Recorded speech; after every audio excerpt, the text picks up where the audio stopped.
बिस्मिल्लाहिर्रहमानिर्रहीम। अस्सलाम वालेकुम नाज़रीन, मैं अहमद फ़वाद हूँ और आप मेरा यूट्यूब चैनल देख रहे हैं।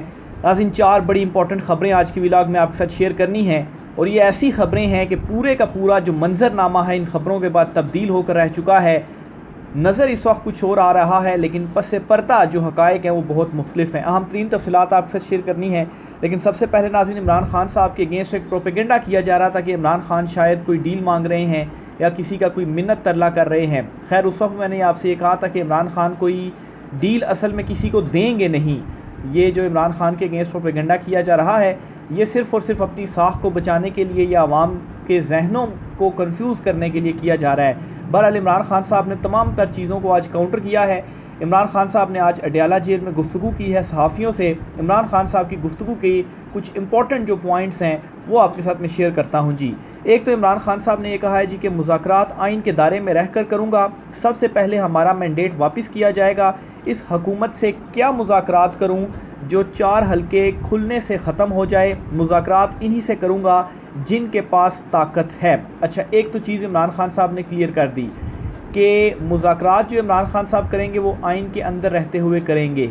इसका मतलब क्या है कि जो इमरान खान साहब के इन मुज़ाकरात को ये रंग देने की कोशिश कर रहे हैं कि इमरान खान साहब एक मरतबा फिर से किसी सीढ़ी का इस्तेमाल करके, तो जिस तरीके से शरीफ ख़ानदान ने डील ली है और हुकूमत बना ली है और अब उनसे हुकूमत चल नहीं पा रही मुक़्तदरा की सपोर्ट के बावजूद, तो इमरान खान साहब भी इसी तरह ही किसी सपोर्ट को हासिल करेंगे मुज़ाकरात के ज़रिए और फिर उसके बाद इक़्तिदार में आएंगे। नहीं, इमरान खान साहब ने ये क्लियर किया है कि आइन के अंदर रहते हुए जो मुज़ाकरात हैं वो होंगे। इसका मतलब ये है कि जो इमरान खान साहब ने कुछ रोज़ पहले एक बयान दिया था कि आप न्यूट्रल हो जाएं, उस बयान को अगर आप थोड़ा सा समझें, इमरान खान साहब की जानिब से तमाम इदारों को अपने आइन के तहत जो है वो अपने दायरे में रहने का इस गुफ्तगू में कहा गया है। और इमरान खान साहब ने ये क्लियर कर दिया कि ठीक है, मुज़ाकरात इस हुकूमत से तो नहीं होंगे क्योंकि ये तो चुनतखब हुकूमत है, इनको लाने वाले कोई और हैं और इनके तो 4 हलके खुल जाएँ तो ये जो हुकूमत है वो ख़त्म हो जाएगी। तो इनसे तो बिल्कुल मुज़ाकरात नहीं होंगे तो उनसे जिनके पास असल ताकत है, जो इस हुकूमत को लेकर आए हैं, इस चुनतखब हुकूमत को। लेकिन मुज़ाकरात का मतलब ये नहीं होगा कि वो मेरे टाइम पर भी चीज़ों में इंटरफेयर करेंगे। उन्हें अपने जो आइनी हदूद हैं उन हदूद में वापस जाना पड़ेगा। तो ये इमरान खान साहब की जानिब से जो मैसेज दिया गया इसमें क्लियर है। फिर इसी तरह से इमरान खान के अगेंस्ट ये भी प्रोपेगेट की जा रही थी इस तरह से भी चीज़ें जी कि इमरान खान साहब शायद मान गए हैं और मौजूदा हुकूमत के साथ मुज़ाकरात करेंगे। तो उस पर भी इमरान खान ने कहा जी कि इनके साथ मैंने क्या मुज़ाकरात करने, 4 हलके खोल दूँ तो ये जो हुकूमत है वो ख़त्म हो जाएगी। अच्छा जी, इसके अलावा जी इमरान खान साहब ने यह भी कहा कि सबसे बड़ा यू टर्न वो है जिसने वोट को इज़्ज़त दो का नारा लगाया और बूट को इज़्ज़त दी। यहाँ पर मरीम नवाज़, शहबाज शरीफ, नवाज़ शरीफ, शरीफ ख़ानदान के वाले से इमरान खान साहब कह रहे हैं कि नारा तो वोट को इज़्ज़त दो का लगाया था, लेकिन जब ये नारा लगाया गया था तब भी ये बैक एंड पे जो मुलाकातें थे वो कर रहे थे और ख्वाजा आसिफ साहब ने तो ख़ुद ही ये जो भांडा है वो फोड़ दिया है कि जनरल फैज़ हमीद उनसे उस वक्त जो है वो मिलने आए और कहा जी कि सूबाई हुकूमत ले लें, जून में दिसंबर तक आप कौमी असम्बली ले लें। और ये 2019 की बात है। तो उस वक्त ये नारे तो लगा रहे थे लेकिन असल में ये बूट को इज़्ज़त दो का नारा था इनका और इसी से इन्होंने जो यू टर्न है वो लिया। फिर जी इमरान खान साहब ने कहा कि मुझे कहा गया कि GHQ के सामने पुरअमन एहतजाज की कॉल देकर गलत किया। आइन में कहाँ लिखा है कि GHQ के सामने एहतजाज करना मना है। मुल्क में गैर एलानिया मार्शल लॉ नाफिज है। फ़ौज को अच्छा जी, तो ये जी इमरान खान साहब की जानिब से कहा गया। अच्छा, अब इसमें यह है कि इमरान खान साहब के हवाले से भी और इस तरह से भी जो एक बयानिया बनाया जा रहा है, तासुर दिया जा रहा है, चीज़ें क्रिएट की जा रही हैं कि इमरान खान साहब को भी सज़ा दी जाए 9 मई के हवाले से चीज़ों में कि इन्होंने GHQ के सामने एहतजाज की जो कॉल थी वो दी थी। अच्छा, 9 मई में जो कुछ हुआ, जिस तरीके से फ़ौजी तनसीबात या दीगर जो चीज़ें हुई वो उसके ऊपर तो कोई भी उसके ऊपर दूसरी कोई राय नहीं आई। कानून के मुताबिक जो सज़ाएँ हैं या जो केसेस हैं वो आगे परस्यू होने चाहिए। लेकिन इमरान खान साहब के ऊपर ये है जी कि इमरान खान साहब ने लोगों को कहा कि एहतजाज करें। अब इमरान खान साहब ये कह रहे हैं कि GHQ के बाहर पुरअमन एहतजाज की जो कॉल थी, आइन और कानून के अंदर कहाँ लिखा हुआ है कि GHQ के बाहर आप कोई एहतजाज नहीं कर सकते। तो ये इमरान खान साहब ने कहा है। वो चीफ़ जस्टिस कादी फैज़ ईसा साहब का वो मुझे अक्सर याद आ जाता है कि वो अक्सर कोर्ट के अंदर ये कहते हैं कि आइन के अंदर ये जो चीज़ है वो कहाँ पर लिखी हुई है। तो इमरान खान साहब ने भी यही चीज़ हाईलाइट कर दी कि आइन के अंदर ये चीज़ कहाँ पर लिखी हुई है। फिर इसी तरीके से इमरान खान साहब ने जो तोशाखाना 2 इमरान खान के ऊपर बनाया गया, इस पर इमरान खान साहब ने कहा जी कि नैब ने तोशाखाना से मुतलिक 2 रेफरेंस करके अपने ही कानून की खिलाफ वर्जी की है।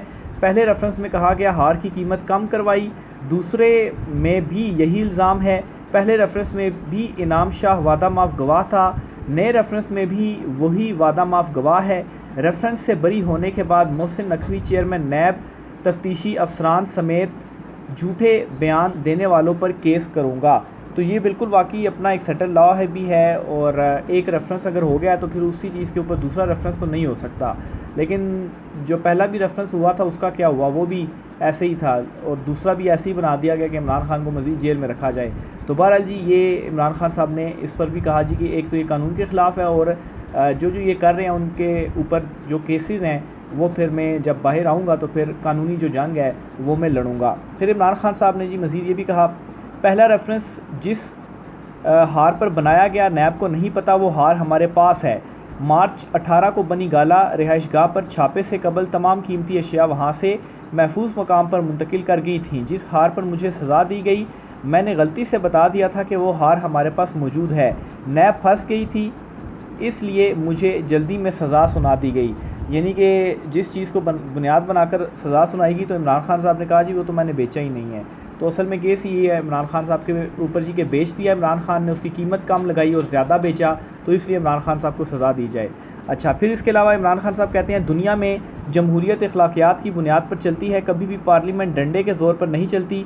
सारे ही अखलाकी कुव्वत सर से उतार कर पार्लियामेंट में बैठे हैं। तो इमरान खान साहब ने मज़ीद इनको शर्म दिलाने की जो ये कोशिश है वो की, लेकिन खैर इनको अब शर्म नहीं आएगी। शेर अफजल मरवत के मामले पर इमरान खान साहब ने कहा कि ये वक्त इस बात करने का नहीं है, इस पर बात करने का नहीं है। तो ये शेर अफजल मरवत को क्योंकि पार्टी से फ़िलहाल रुकनीत उनकी मुअत्तल कर दी गई है, बुनियादी रुकनीत उनसे जवाब वगैरह मांगे गए हैं, इवन के इस्तीफ़ा भी मांगा गया है जी कौमी असम्बली का। तो इमरान खान साहब से पूछे गए हैं, तो इमरान खान साहब ने कहा जी कि ये वक्त अभी उससे मुतल्लिक गुफ्तगू का नहीं है। इमरान खान साहब ने 2 शराइत रखी हैं। एक तो ये कि मुज़ाकरात सिर्फ 2 शराइत की बुनियाद पर करूँगा। पहली शर्त यह है कि आइन के दायरा में रहकर मुज़ाकरात करूँगा। दूसरी शर्त ये होगी कि मेरा चोरी किया गया मैंडेट वापस किया जाए। तो ये जी इमरान खान साहब की कुछ गुफ्तगू है। बहुत सारा प्रोपेगेंडा इमरान खान के अगेंस्ट जो किया जा रहा था, तो इमरान खान साहब ने खुद ही चीज़ों का जवाब देकर तमाम तक प्रोपेगेंडे को क्लियर कर दिया है। इस्लामाबाद हाई कोर्ट के जस्टिस मियां गुल हसन औरंगज़ेब साहब की जानिब से लापता अफराद केस में एक बड़ा दबंग जो फ़ैसला है वो जारी किया गया है, और जो शहबाज गिल हैं उनके भाई को मुबैना तौर पर जो अगवा किया गया था वो बाजियाब हो गए हैं, और इस्लामाबाद हाई कोर्ट के फ़ैसले के बाद उनकी जो बाजियाबी है वो हुई है। तहरीरी हुक्मनामा जो जारी किया जस्टिस मियां गुल हसन औरंगज़ेब ने, उसमें उन्होंने कहा है कि जबरी गुमशुदगी की तमाम तर ज़िम्मेदारी वज़ीर-ए-आज़म और काबीना पर आयद होती है। तो अदलिया ने और ख़ास तौर पर इस्लामाबाद हाई कोर्ट ने जो स्टैंड लिया है वो कह रहे थे जी कि लाहौर हाई कोर्ट को भी में भी जो इस तरह के बहुत सारे मुकदमात हैं वो भी इस्लामाबाद हाई कोर्ट में लाए जाने चाहिए, क्योंकि Islamabad high court at least stand ले रही है, एक्शन ले रही है, और उनके फ़ैसलों के ऊपर इम्प्लीमेंट हो रहा है, और बहुत सारे लोग जो हैं वो बाजियाब भी हो रहे हैं। तो बहरहाल जी शहबाज गिल के भाई हैं वो भी बाजियाब हो गए हैं। अदालत ने लापता गुलाम शबीर को बाजियाब करा कर 6 अगस्त तक अदालत में पेश करने का हुक्म दिया है, और हुक्मनामे का प्रिंसिपल सेक्रेटरी के ज़रिए वज़ीर-ए-आज़म को भेजने का भी हुक्म दिया है। अदालत ने सेक्रेटरी दाखिला को तमाम वसाइल बरकार लाते हुए गुलाम शबीर को 6 अगस्त तक पेश करने का हुक्म भी दिया है। यानी कि वो हुक्म के बाद फिर वो बाजियाब हो गए, और अब उनको जो है वो 6 अगस्त को पेश किया जाएगा। इस्लामाबाद हाई कोर्ट ने हुक्मनामे में कहा कि जबरी गुमशुदगी की तमाम तर ज़िम्मेदारी वज़ीर-ए-आज़म और काबीना पर आयद होती है। ज़रूरी है वज़ीर-ए-आज़म हंगामी इक़दाम के ज़रिए जबरी गुमशुदगी के इस मकरूह अमल का सद्देबाब करें। हुक्मनामे में कहा गया कि फ़रीक़ैन ने लापता गुलाम शबीर की बाजियाबी के लिए कुछ नहीं किया। समाअत के दौरान असिस्टेंट अटॉर्नी जनरल वज़ारत दिफ़ा, FIA और दीगर इदारों के नुमाइंदे पेश हुए, और इसमें जो एक हिंट दी गई थी ना कि वज़ीर-ए-आज़म और काबीना ज़िम्मेदार होंगे, तो इसका मतलब ये है कि शायद फिर वज़ीर-ए-आज़म और काबीना को भी बुलाया जाता अगर ये मामला मज़ीद आगे चलता। हुक्मनामे में कहा गया है कि तमाम इदारों के नुमाइंदे ने एक ज़ुबान होकर मग़वी के ठिकाने से लाइल्मी का इजहार किया। हुकूमत की जानिब से मग़वी के ठिकाने से लाइल्मी का इजहार जबरी गुमशुदगी का मामला ज़ाहिर करता है। जस्टिस मियां गुल हसन औरंगज़ेब ने गुलाम शबीर की बाजियाबी के लिए दायर दरख्वास्त पर ये जो तहरीरी हुक्मनामा है ये जारी कर दिया है। समाअत तो कल हुई थी, लेकिन आज इस्लामाबाद हाई कोर्ट की जानिब से तहरीरी हुक्मनामा जारी किया गया है। तो इतलात आ रही हैं कि नवाज़ शरीफ साहब जो हैं वो एक मरतबा फिर से लंदन फ़रार होने की जो कोशिश है वो कर रहे हैं, और बखबर हल्कों का यह दावा है कि उनके अपनों ने ही जाकर ये शिकायत की कि नवाज़ शरीफ एक मरतबा फिर से लंदन भागने की तैयारी में, और इनको एक मरतबा फिर से लंदन वाला जो इनकलाब है वो ज़ोर से आया हुआ है। तो उसके बाद से नवाज़ शरीफ को अब लंदन नहीं जाने दिया जा रहा। तो मामला जो हैं और जिस तरह से नज़र आ रहे हैं उस तरह से हैं नहीं, और मंजरनामा बहुत हद तक बदल चुका है।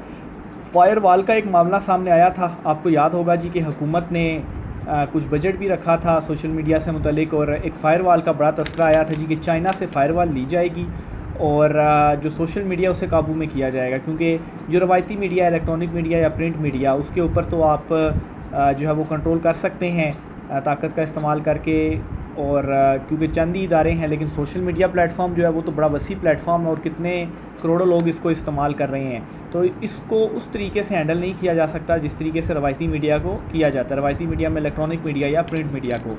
तो इसे कंट्रोल में करने के लिए जी ये ऑप्शन लिया गया था कि जो फायर वाल है चाइना से वो ली जाए और चाइना मॉडल को अपनाया जाए, और इस फायर वाल के ज़रिए सोशल मीडिया को कंट्रोल किया जाए, और ऐसा कंटेंट जो कि इनको सूट नहीं कर रहा उस कंटेंट को आगे उसकी रीच ही ना पहुंच पाए, इस तरह का वो कोई सॉफ्टवेयर था। लेकिन अब ये ख़बर है जी कि फ़ायरवॉल का जो तजर्बा है वो नाकाम हो चुका है, और ये फ़ायरवॉल पाकिस्तान में इम्प्लीमेंट ही नहीं हो पाई, और अब ये इन्होंने किया है जी कि इस फ़ायरवॉल को वापस उन्होंने चाइना भिजवा दिया है कि इनका तजर्बा नाकाम हो गया है। नाकामी की जो वजह बयान की जा रही है वो ये है कि चाइना में ये सॉफ्टवेयर इस वजह से कामयाब है क्योंकि चाइना के जितने भी दीगर तमाम सॉफ्टवेयर्स हैं वो उनके अपने हैं, यानी कि चाइना में यूट्यूब का इस्तेमाल नहीं किया जाता, वहाँ पर उनकी अपनी ऐप है। तो जाहिर सी बात है अगर उनकी अपनी ऐप है, अपना उनका इंटरनेट है, अपनी सैटेलाइट है और अपना ही उनका सॉफ्टवेयर है तो वो तो कंट्रोल किए जा सकते हैं। लेकिन पाकिस्तान में कोई भी प्लेटफॉर्म इनका अपना नहीं है, यानी कि इंटरनेट आप किसी का इस्तेमाल कर रहे हैं, कोई अपनी आपकी सैटेलाइट नहीं है। इसके अलावा आपका जो सोशल मीडिया प्लेटफॉर्म्स हैं, यूट्यूब है, ट्विटर है, फेसबुक है, इंस्टाग्राम है, इनमें से कोई भी प्लेटफॉर्म पाकिस्तान का अपना नहीं है, पाकिस्तान का बनाया हुआ नहीं है। तो अगर ये इनका नहीं है तो फिर इस पर जो कंट्रोल है वो किस तरीके से कर सकते हैं। और बड़ी सिंपल सी बात थी जो इनको समझ नहीं आई, और चाइनीज़ वो जो फायरवॉल थी वो उन्होंने अपने सॉफ्टवेयर्स को देखते हुए बनाई थी और अपने सॉफ्टवेयर को कंट्रोल कर सकते थे क्योंकि वो जो सॉफ्टवेयर्स थे वो उनके अपने थे और उनका सारा कंट्रोल चाइना में ही था। तो इस वजह से वो फायरवॉल कारामद थी। लेकिन यहाँ पर मसला ये है कि इनके पास कंट्रोल नहीं है, ये सारा कंट्रोल वेस्टर्न्स के पास है क्योंकि उन्होंने ये जो सॉफ्टवेयर्स हैं वो बनाए हैं और इनको अब पाकिस्तान में इस्तेमाल किया जाता है। तो इस वजह से ये जो फायरवॉल है इसका तजर्बा नाकाम हुआ है, और नाकाम होने के बाद ये जो फायरवॉल है वो वापस चाइना को भेज दी गई है। ये भी बताया जा रहा है कि जो एक एग्रीमेंट हुआ था उसके मुताबिक ये तय पाया था जी कि अगर मतलूबा नताज हासिल नहीं होते तो जो रकम है वो आपको वापस करना पड़ेगी, आपका फायरवॉल का जो सॉफ्टवेयर आपको वापस कर दिया जाएगा। लेकिन इस पर भी अब ये कहा जा रहा है जी कि फायरवॉल को अपडेट किया जाएगा और उसके बाद दोबारा दिया जाएगा और उसमें 6 महीने साल मज़ीद लग जाएंगे। लेकिन फायरवॉल को अपडेट भी करेंगे तो वो मतलब है कि बेशक अपडेट करते रहें, जो कुछ मर्ज़ी कर लें, तो एक मरतबा फिर से इनको नाकामी ही होगी। तो बहरहाल जी फायरवॉल के हवाले से भी ये बड़ी ख़बर थी और एक अच्छी खबर भी आप कह लें बहुत सारे सोशल मीडिया प्लेटफॉर्म्स के लिए भी, क्योंकि बहुत सारा बिल्कुल ऐसा कंटेंट भी होता है जो कि नहीं होना चाहिए, उनको कंट्रोल होना चाहिए। लेकिन बहुत सारा अच्छा भी कंटेंट होता है आप तक वो तमाम ख़बरें जो कि सेंसर्ड हो जाती हैं रवायती मीडिया के ऊपर, उनको कंट्रोल कर दिया जाता है, मर्ज़ी का प्रोपेगेंडा किया जाता है। और मीडिया प्लेटफॉर्म्स जो हैं वो भी आपके बिज़नेस प्लेटफॉर्म्स हैं, वो भी कोई ऐसे प्लेटफॉर्म्स नहीं है कि उन प्लेटफॉर्म से वाकई जर्नलिज्म की जा रही हो। मतलब है कि आप कोई भी ख़बर दे रहे हैं तो वो कितनी जगहों से होते हुए वो चलाई भी नहीं जाती, तो इसमें आप मतलब कोई इन्फ्लुएंस नहीं हो सकता। लेकिन सोशल मीडिया एक ऐसा प्लेटफॉर्म है जहाँ पर आप ख़बर दे सकते हैं और आवाम तक वो जो सही खबर है वो पहुँच सकती है। तो बहरहाल जी ये फायरवॉल के हवाले से एक बड़ी खबर थी। आखिर में जी बिलावल भुट्टो के हवाले से एक खबर आपसे शेयर करना चाहता हूँ। बिलावल भुट्टो जरदारी पीपल्स पार्टी इस वक्त बिल्कुल गायब है, और ख़ासतौर पर बिलावल जो हैं वो बिल्कुल गायब है, आसिफ जरदारी भी बिल्कुल गायब हैं। इतनी हैपनिंग्स हो रही हैं, लेकिन एक तो उनको टेंशन बिल्कुल नहीं है क्योंकि कुछ भी होगा तो उन्होंने सारा मलबा नून लीग के ऊपर डाल देना है। बिलावल भुट्टो जरदारी की बहन सदर ममलिकत आसिफ अली जरदारी की साहबजादी बख्तावर भुट्टो ने अपने भाई की वीडियो शेयर की है। बख्तावर भुट्टो जरदारी की जानिब से शेयर की गई वीडियो में देखा जा सकता है कि बिलावल जो है वो अपने भांजे मीर हाकिम के साथ कलरिंग बुक में रंग भर रहे हैं। और इसी तरीके से आसिफ जरदारी के हवाले से भी एक तस्वीर शेयर की गई है कि वो जो हैं अपने जो नवासे हैं दोनों, उनके साथ कोई झूला वगैरह वो झूल रहे हैं। तो इन दिनों पीपल्स पार्टी की जो दोनों लीडरान हैं उनकी ये मसरूफियात हैं और इसी वजह से वो सियासी मंजरनामे से भी गायब हैं। राय का इज़हार कीजिएगा। आज की व्लॉग से इतना ही, इजाज़त दीजिए, अल्लाह हाफ़िज़।